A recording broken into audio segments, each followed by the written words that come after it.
SHO उन्होंने साथ देंदा पिया, उन्होंने पैसा खा लिया। फान भट्ट जरा नोशी भट्ट तिन्ने भरा ने उन्होंने को पैसा खा लिया, साडी कोई गल नहीं सुनदा।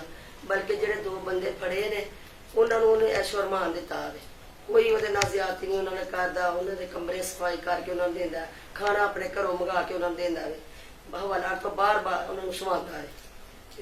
कोई नहीं साडी सुनदा गरीबां दी। सानू कोई कसूर दसन कि कोई लड़ाई नहीं, कोई झगड़ा नहीं, कोई बच्चे ने कोई गाली ना खाधी ना दिती किसी ने। कमरे च उन्होंने सवाया हुंदा, मैनू आंदे ने सच दे कमरे च पवो आपियो, फिर उन्होंने हवाला च डाक के फिर उन्होंने मैनू बहाए सन। अंदर मोबाइल की सहूलत दी है, इन्हों बाहर बैड से पुलिस वाले अपने बैड से सवांदे ने। ये 302 दे मुजरम हो के जनाब एडा इन्होंने आजादी पहले ही तल्लुकात ने बहुत बुरे इन्हों के, ठीक है। ਇਹਦੀ वजह तो साड़ी कोई गल नहीं सुनना ते राजी ना, अज तक रेड किया किसी वाल ना कोई मुलजम फड़िया। वो पत्ताखोरी भी पिंड चू लैंदे ने, उन्होंने भरा पिंड बैठा है। 17 तो 18 जो FIR ने जो उन्होंने पर्चियां 302 दी जगे पत्ते जाने, तलत भट्ट, इरफान भट्ट, पन्नोशी भट्ट, मूसा भट्ट, ये सारे भाई ने।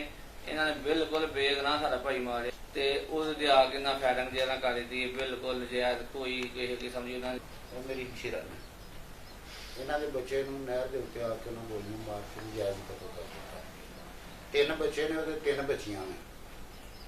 ਇਹ ਬਹੁਤ ਜ਼ਿਆਦਾ ਜ਼ਿਆਦਤੀ ਕੀਤੀ ਉਹਨਾਂ। 14 प्यार बजे ने बड़े बड़े मारे ना, पता नहीं कौन हम पे गोया तेरे पास का ना मारे। तो वो बहुत अच्छे से, उन लोगों ने कोई कसूर नहीं था उनका।